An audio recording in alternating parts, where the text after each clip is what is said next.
أعوذ بالله من الشيطان الرجيم. بسم الله الرحمن الرحيم. الحمد لله رب العالمين، والصلاة والسلام على سيدنا محمد وآله الطاهرين. اللهم صل على محمد وآل محمد. اللهم وفقنا وجميع المشتغلين خصوصا الحاضرين بحق أمير المؤمنين. سابق الدرس میں کوئی ابہام تو نہیں برادران؟ بلے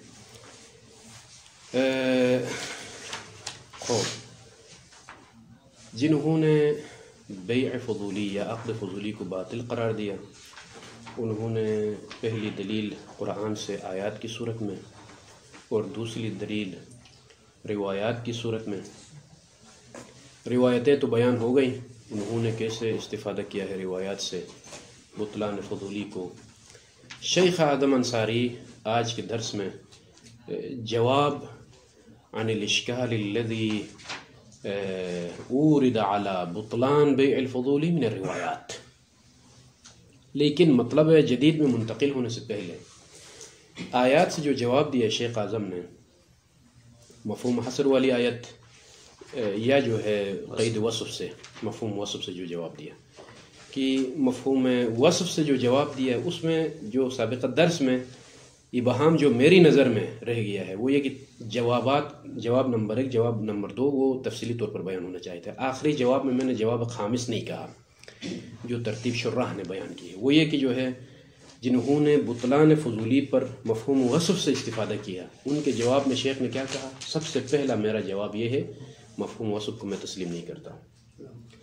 دوسرا جواب کیا دیا، نمبر لگائیں کہ مثلا جو ہے کوئی دوسرا فائدہ نہ ہو مفہوم، بلے وصف کے لیے تب ہم مفہوم کے قائل ہو جائیں گے جب کوئی دوسرا فائدہ نہ ہو. یہ دوسرا جواب. تیسرا جواب یہ کہ جو ہے خبر بعد خبر، تجارت عن تراض خبر بعد خبر، جب خبر بعد خبر ہو تو جو ہے مقارنت رضا کا مقرون ہونا ضروری نہیں ہے. بھلے اس کے بعد چوتھا جواب مع ان الخطاب لملاک الاموال، یہ جو عبارت ہے نا مع ان الخطاب لملاک الاموال والتجارت فی الفضول انما تصیر تجارت المالک بعد الاجازہ، یہ پانچواں جواب ہے. ٹھیک ہے کہ نہیں بھائی؟ جو ہے یہ جو لا تاکلوا اموالکم بینکم بالباطل ہے، یہ خطاب ملاک جو مالک مال ہے اس کو مخاطب کیا گیا ہے. یہ چوتھا جواب ہے. جواب اول کیا کہا ہم نے؟ لا نسلم مفہوم الوصف، هذا الجواب الاول. الجواب الثاني مخصوص المفهوم بما اذا كان لم يكن للقيد فائدة اخرى، وحالانکہ معنی نفی میں فائدہ اخرى ہے. تیسرا جواب ما احتمال ان يكون عن تراض خبرا بعد خبر، یہ تیسرا جواب. چوتھا جواب مع ان الخطاب لا تاكلوا اموالكم، یہ خطاب ملاک کے لیے ہے اور فضولی کی جو تجارت ہے وہ جو کب تجارت بنے گی جب بعد میں رضا آ جائے. رضا آنے کے بعد یہ تجارت عن تراض ہے، نہیں کہ اکل الاموال بالباطل ہے. فاذا تجارت الفضولی متى تكون تجارتا؟ اذا جاءت الاجازہ، اذا لحقت الاجازہ، اجازہ لاحق ہونے کے بعد پھر وہ جو ہے کیا ہے مستثنی منہ میں داخل نہیں ہے، وہ تو مستثنی ہے، وہ کیا تجارت عن تراض ہے. یہ نقطہ قابل تأمل ہے. ہاں یہ جو پانچواں جواب میں کہہ رہا ہوں نا یہ قابل تأمل ہے، یعنی سمجھنے کی بات ہے. وہ یہ ہے کہ اس پانچواں جواب کا خلاصہ بیان کیجئے. آپ کیا کہیں گے کہ لا تاکلوا اموالکم بالباطل، یہ مخاطب کون ہے؟ فضولی نہیں ہے، مالک مال مخاطب ہے. اور فضولی کی تجارت المالک کب بنتی ہے؟ جب بعد میں رضا آ جائے. اب رضا آنے کے بعد یہ اکل الاموال بالباطل نہیں ہے، یعنی مستثنی منہ میں داخل نہیں ہے، بلکہ تجارت عن تراض میں داخل ہے. بات واضح ہو گئی. تجارت عن تراض میں داخل ہے. جب تجارت عن تراض میں داخل ہے تو اس کے ذریعے سے آپ آیت کے ذریعے سے بطلان پر دلیل پیش نہیں کر سکتے. یہ جواب مفہوم حصر کے ذریعے سے وصف کا جواب نہیں ملے گا. میں نے جو کہا نا مستثنی منہ میں شامل ہے، یہ سبقت لسانی ہے، بلکہ تجارت عن تراض مقرون ہے، اس یوں کہیں، مستثنی منہ نہ کہے، بلکہ یہ کس چیز میں شامل ہے؟ یعنی تجارت عن تراض اس کو اوپر سے دکھاتا ہے، یعنی تجارت بھی ہے اور تراض بھی ہے. یعنی تجارت تب ہوگی جب رضا آ جائے، رضا کے ساتھ مقرون ہے. تو اس میں کوئی تاخیر کی بات بھی نہیں ہے تاکہ کہے کہ بھائی ابھی رضا مقرون نہیں ہے یا متقدم بھی نہیں ہے. لہذا یہ پانچواں جواب ہے. اس کے بعد وقد حکیہ جو کہا نا، وقد حکیہ میں عن المجمع میں اس کو اگرچہ بعض نے ایک مستقل جواب قرار دیا ہے، یہ بھی ایک جواب ہے کہ بھئی جو ہے رضا مقرون ہونا ضروری نہیں ہے، لیکن جو ہے مستقل جواب دینا شاید مناسب نہ ہو، بلکہ شیخ نے جو ابھی تک بیان کیا کہ جو ہے رضا کا مقرون ہونا ضروری نہیں ہے، اگرچہ رضا بعد میں بھی آ سکتی ہے، اس کے لیے گویا ایک مؤید اور تائید ہے کہ مفسرین نے التراضی بالتجارہ کا معنی کیا کہا ہے؟ التفرق او التخایر، عقد کے بعد متفرق ہونا یا تخایر یعنی اخترتو کہنا، اور یہ تو عقد کے بعد ہی ہے، مقرون نہیں ہے. تو تراضی بالتجارہ کا معنی اس طرح سے کیا ہے کہ بعد میں بھی رضا آ جائے تو بھی اس کو کہا کہ تراضی بالتجارہ ہے. تفسیر اس طرح سے کی ہے.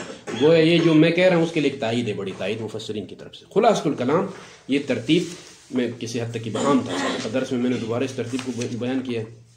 باقی روایتیں بیان ہو گئی کہ پہلی حدیث لا تبع ما لیس عندک، یہ نبوی اول. نبوی ثانی، چونکہ دونوں نبوی سے بات کرنی ہے. لا بیع الا فیما یملک، کہ لا تبع ما لیس عندک.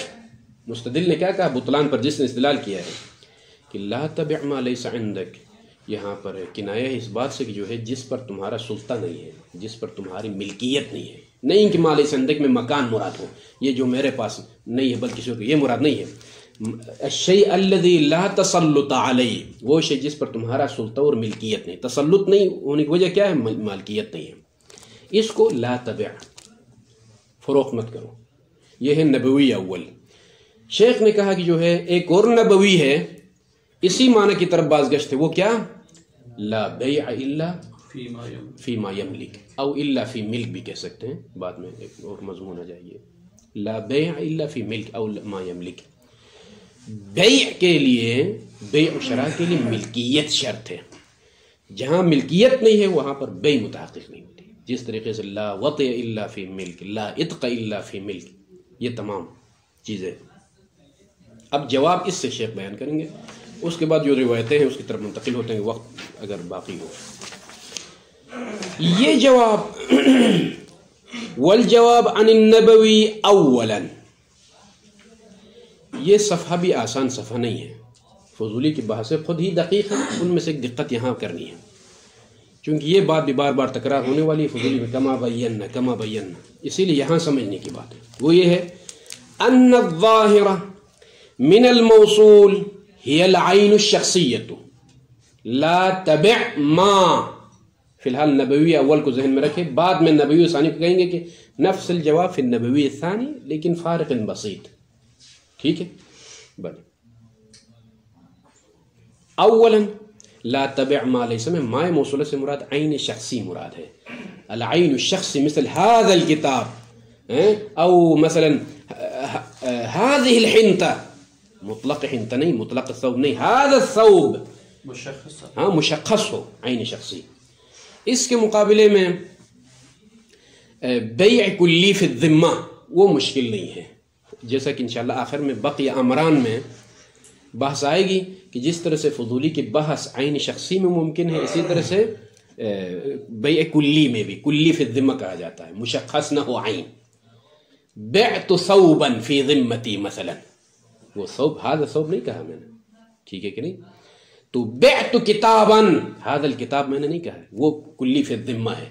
اس میں چونکہ کیوں یہاں پر لا تبع ما لیس عندک میں ما سے مراد مائے موصولہ سے مراد عین شخصی ہے، للاجماع والنص على جواز بیع الکلی. الکلی مقابل الشخصی غیر معین. اچھا یہ بات طے شدہ ہے اس نبوی میں کہ عین شخصی مراد ہے، اس کو فروخت نہیں کرو. ومن البیع، اور لا تبع میں جو بیع ہے، البیع لنفسه لا عن مالک العین. بعت عن نفسی مراد ہے، بعت عن المالک مراد یہ بھی طے شدہ بات ہے. دو چیزیں مشخص ہو گئی. اس پر کیا دلیل ہے؟ یہاں شیخ نے بیان نہیں کیا اس مطلب کو. لا تبع میں یہ بیع عن نفسی، عن نفس الفضولی، لا من قبل المالک، مالک کی طرف سے میں فروخت، وہ مراد نہیں ہے یہاں پر. کیا مراد ہے؟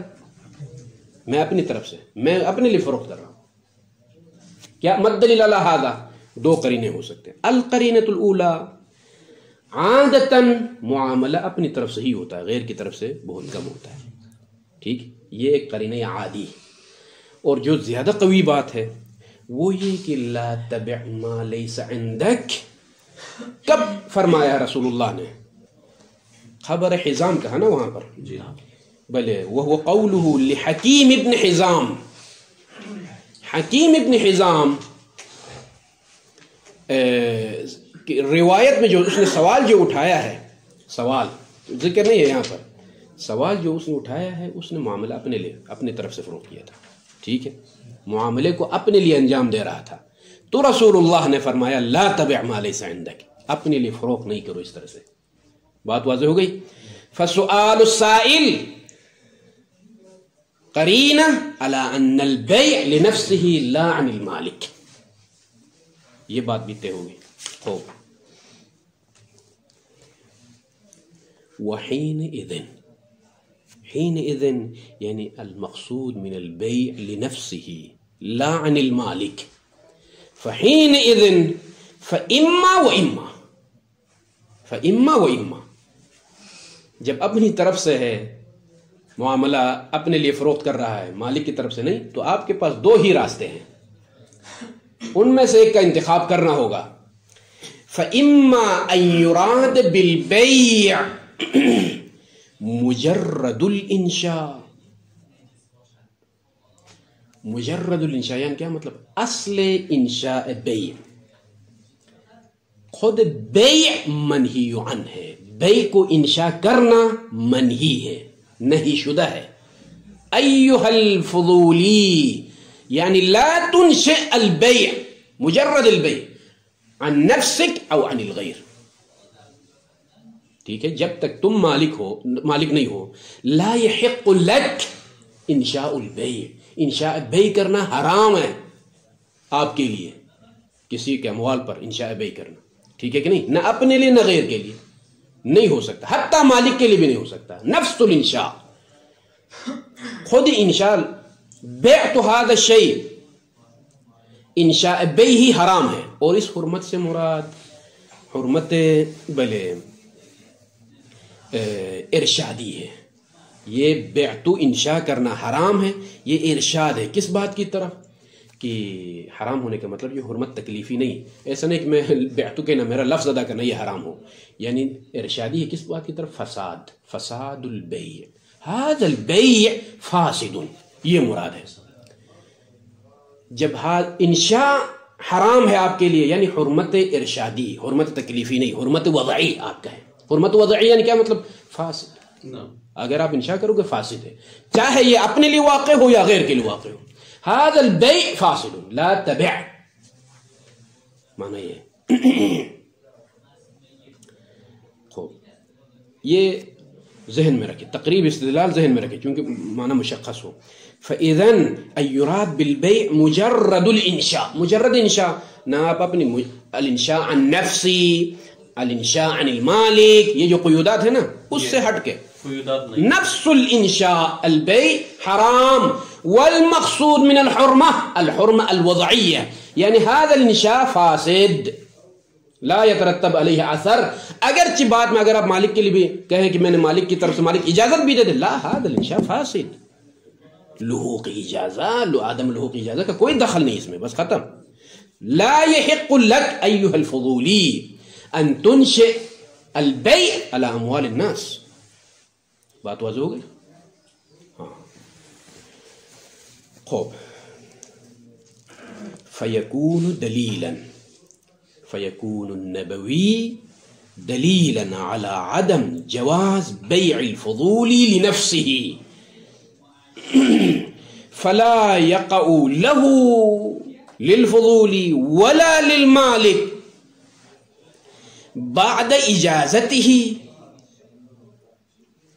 فضولی کا جو انشاء ہے نا یہ جائز نہیں ہے، نہ اس اپنے لیے جائز ہے نہ غیر کے لیے جائز ہے، اگرچہ بعد میں وہ غیر جس کے لیے مالک کی طرف سے اجازت بھی آ جائے پھر بھی ھذا الانشاء لا یقع له، کیوں؟ اس لیے کہ نفس انشاء حرام ہے، فاسد ہے، تو بعد میں اجازت آ جائے مالک کی طرف سے اس کا بھی کوئی فائدہ نہیں ہوگا۔ بات واضح ہو گئی؟ یہ ہے احتمال اول۔ لا تبع سے مراد النہی تعلق بنفس الانشاء، یعنی ایها الفضولی انشاؤک ھذا بعت الاموال، اموال الناس، ھذا حرام، حرام یعنی شنو؟ فاسد۔ جب فاسد ہے تو لا یقع لک ولا لغیرک، یعنی للمالک حتی اذا اجاز المالک، اجازت کے باوجود بھی، کیوں بھائی؟ اس لیے کہ ھذا بھائی فاسد، منہی عنہ ہے اس طرح سے انشاء کرنے اس کے لیے، جب منہی عنہ ہے تو بعد میں اجازت بھی آ جائے کوئی فائدہ نہیں اس کا۔ یہ احتمال اول ہے، اور اس احتمال کی بنا پر البیع الفضولی محرم، محرم بمعنی یعنی مطلقا لنفسه وللمالک، محرم یعنی شنو؟ فاسد، حرمت تکلیفی نہیں ہے۔ ایسا نہیں کہ کوئی شخص بیعتو کہہ دے تو یہ الفاظ کا ادا کرنا اس کے لیے حرام ہے، تکلیفی و گناہگار ہو، نہیں، ایسی بات نہیں ہے۔ ارشاد الی الفساد، نہیں ارشادی جس کو کہا جاتا ہے۔ جب فاسد ہے تو نہ خود فضولی کے لیے نہ مالک، بعد میں اجازت بھی آ جائے، لا الفاسد لا یصاحبات، ختم، خلاص۔ وَإِمَّا أَن يُرَادْ مَا عَنِ التَّذْكِرَةِ، یہ بھی بہت مہم ہے۔ کئی مشکل مطالب میں یہاں اگر حل ہو تو پھر وہاں آسانی سے ہم چلیں گے، بلے کئی صورتیں آنے والی۔ وَإِمَّا أَن يُرَادَ مَا عَنِ التَّذْكِرَةِ، یا قصد کیا جائے گا اس بے سے، کس سے؟ لا تبع میں جو بے ہے نا، احتمال اول یہ اوپر چونکہ یہ کہا کہ فَإِمَّا أَن يُرَادَ بِالْبَيْءِ مجرد الانشاء، وَإِمَّا أَن يُرَادَ بِالْبَيْءِ، بے سے ارادہ کیا جائے گا، کیا ارادہ کیا جائے گا؟ نائب فاعل ما، وہ مطلب ارادہ کیا جائے گا عن التذکرہ للعلامہ قدس سرہ، ما عن التذکرہ وہ کیا ہے؟ ما سے بیان، من ان یبیع الفضولی عن نفسه، اپنی طرف سے، اور یہ بیع بھی تنجیزاً، معلقا نہیں، معلق نہیں کر رہا ہے اپنی طرف سے، گویا وہ خود ہی مالک معاملت طے کر رہا ہے، یہ نہیں کہتا کہ اجازت پر موقوف کرو، نہیں، تنجیزاً بدون تعلیق علی اجازت المالک، اپنے لیے خوب، ثم یمضی، معاملت طے کرنے کے بعد پھر چلا جاتا ہے کہاں پر؟ لیشتری هذا المبیع من مالکہ، من مالک المبیع۔ مثال مثال مثال، میں نے شیخ سے کیا کہا؟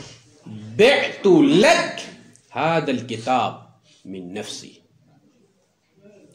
کتاب هذا نہیں کہوں گا فی الحال، کتاب المکاسب، بعت لک کتاب المکاسب عن نفسی، میں اپنی طرف سے کتاب مکاسب فروخت، اس نے کہا قبلت تو، تنجیزاً، یہ نہیں کہ جو ہے ان اجاز المالک وغیرہ کی بات ہی نہیں، تنجیزاً فعلاً، صحت فعلی نہیں کہتے، اسی طرح سے یہاں منجزاً میں نے معاملے کو طے کیا۔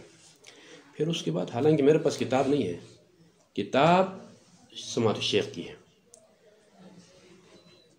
ٹھیک ہے کہ نہیں؟ چونکہ درس ریکارڈ ہے سماعت الشیخ، سماعت الشیخ سے مراد یہ شیخ نہیں جس کو میں نے کتاب فروخت کی ہے، بلکہ سماعت السید کوئی ہے سادات میں سے نہیں ہے۔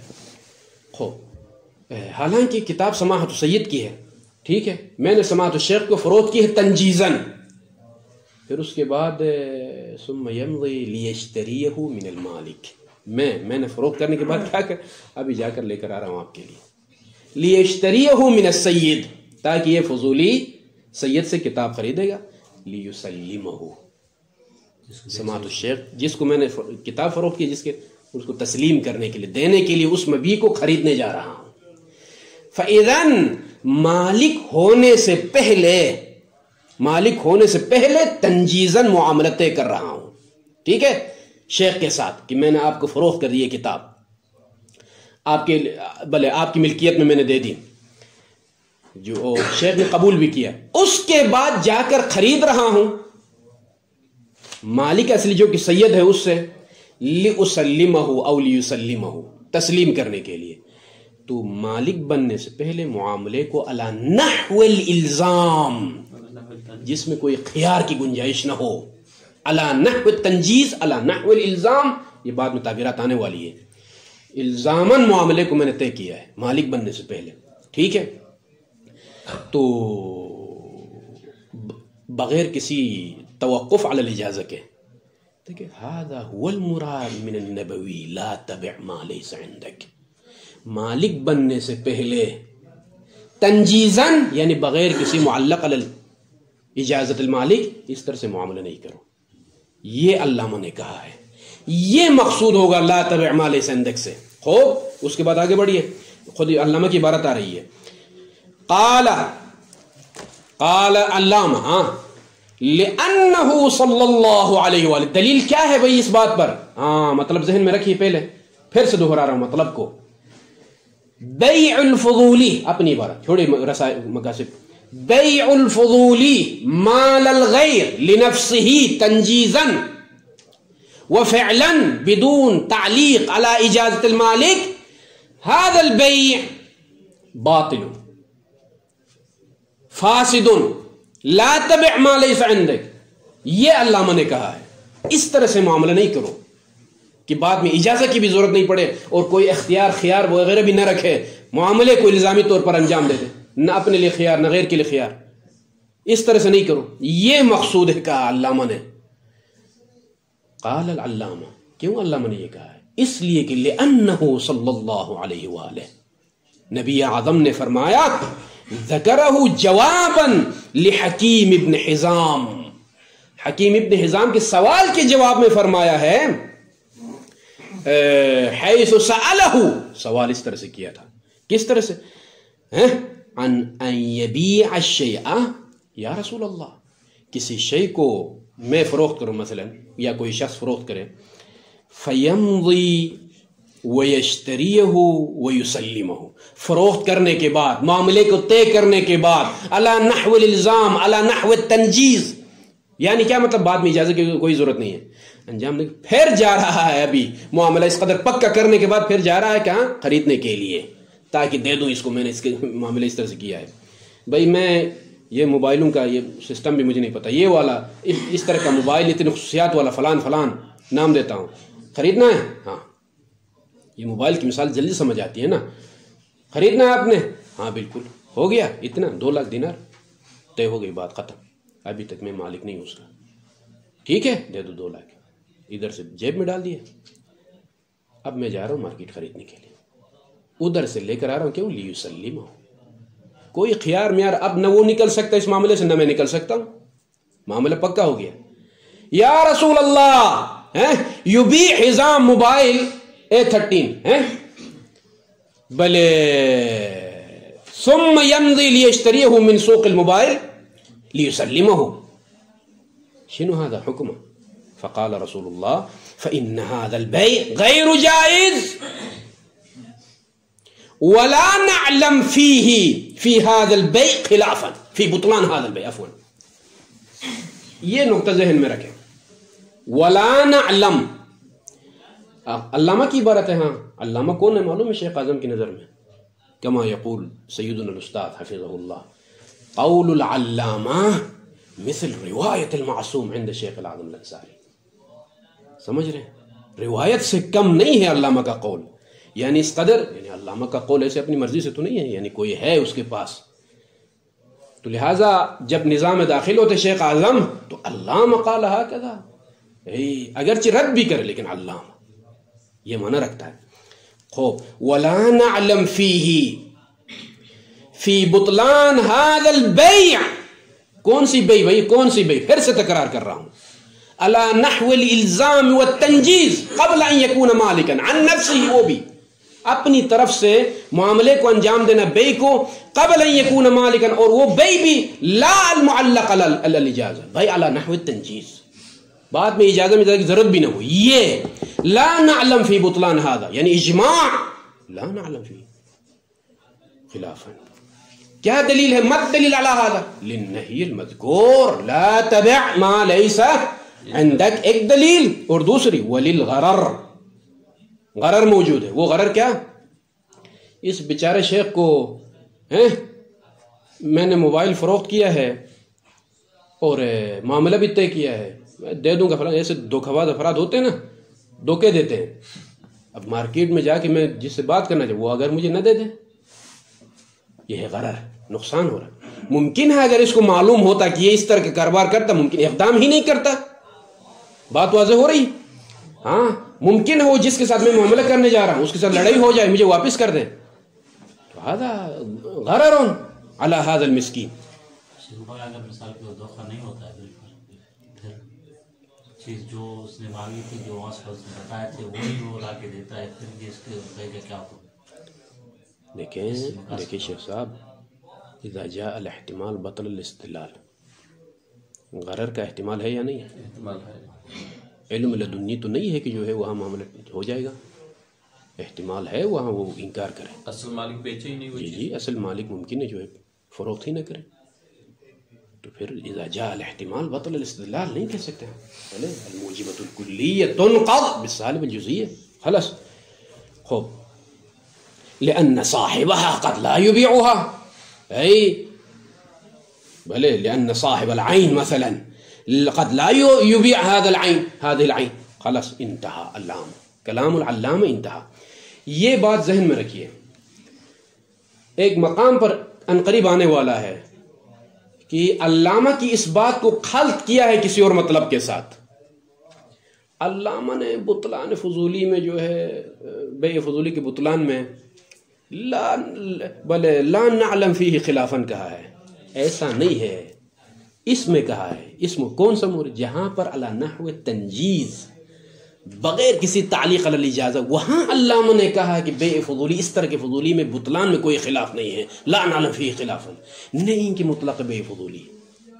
یہ دو الگ الگ مسئلے ہیں، یہاں اگر بات سمجھ آئی وہاں پر آسانی ہوگی جس مورد میں یہ آنے والا ہے۔ خوب، وَهَذَا الْمَعْنَى، یہ جو علامہ سے نقل کر کے جو دوسرا احتمال ہم نے بیان کیا، لا تبع ما لیس عندک میں مراد یہ ہے ما عن التذکرہ، يرجع هذا المعنى يرجع إلى المراد من رواية خالد ويحيى الآتيتين في بيع الفضولي لنفسه، جو کہ مسئلہ ثالثہ ہے۔ وہاں پر کچھ روایتیں آنے والی، ان میں سے یہ دو روایتوں پر وہاں پر بحث ہوگی، پھر وہاں احتیاج ہوگا کہ کما قال العلامہ فی السابق، ٹھیک ہے؟ ہاں، وَيَكُونُ بُطْلَانُ الْبَيْعِ بِمَعْنَى، بطلان البیع یعنی شنو؟ بِمَعْنَى عَدَمْ وُقُوعِ الْبَيْعِ لِلْبَائِعِ۔ یہ بھی نقطہ بہت مہم ہے۔ یہاں بیع باطل ہے، علامہ نے جو کہا، یہاں پھر مالک کے لیے ہو، اس کے لیے یہ والی باتیں نہ کرے یہاں پر اس احتمال میں، چاہے مالک کے لیے انجام دے دے چاہے اپنے لیے بیع، نہیں، یہ اوپر والے احتمال میں ہم نے کہا ہے مجرد الانشاء منہی عنہ، جو اوپر والا احتمال میں بعد میں اجازت بھی آ جائے کوئی فائدہ نہیں ہے، لا للمالک ولا، یہ احتمال اول میں ہے۔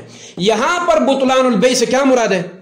یہ بمعنى عدم وقوع البیع للبائع ای للفضولی، فضولی کے لیے یہ بیع واقع نہیں ہوگی، بمجرد انتقال المبیع الیہ الی الفضولی بالشراء۔ یعنی کیا مطلب؟ بے مالک نہیں تھا موبائل کا،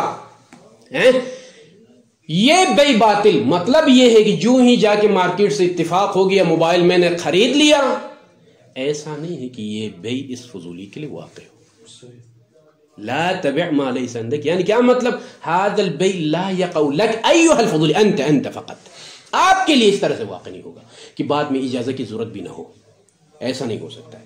تو جب یہ مقصود ہے بطلان بیع کے اس معنی میں، فلا ينافي، یہ بطلان بیع اس معنی میں منافات نہیں رکھتا ہے اہلیت بیع الفضولی لتعقب الاجازہ من المالک، یہ والا بطلان، یہ والا معنی بطلان منافات نہیں رکھتا ہے کس عقد کے ساتھ؟ وہ عقد فضولی جس میں یہ صلاحیت ہے کہ بعد میں مالک کی اجازت آ جائے تو وہ معاملہ صحیح قرار پائے۔ یعنی کیا مطلب؟ مالک کے لیے میں نے مال فروخت کیا تھا، بعد میں اجازت بھی آ جائے، کیا مشکل ہے؟ اس کے ساتھ کیا ربط ہے اس روایت کا؟ ہاں، وَيَقَعُ الْبَيْعُ لِلْفُضُولِ، ہاں، لِتَعَقُّبِ الْإِجَازَةِ مِنَ الْمَالِكِ، اور بیع اس مالک کے لیے واقع ہو۔ اس روایت میں اس کی طرف اشارہ بھی نہیں ہے جس کی صدد میں ہم ہیں۔ بات واضح ہو رہی؟ ہماری بات کس میں ہے؟ مالک کی اجازت آنے کے بعد معاملہ اس کے لیے واقع ہو، یہ ہمارا مقصود ہے، اس کی طرف یہاں اشارہ نہیں ہے۔ فَإِذَنْ یہ اور مسئلہ ہے، وہ اور مسئلہ ہے۔ أَيُّهَا الْفَلَانُ مُسْتَدِلْ، اس روایت کے ذریعے سے بطلان بیع فضولی للمالک پر استدلال نہیں کر سکتے۔ وہ بھی عبارت اخرى، وقت تو آ گیا لیکن لا باس، صلی اللہ علی محمد وعلی الطاہرین۔ اللهم صل على محمد وعلى آله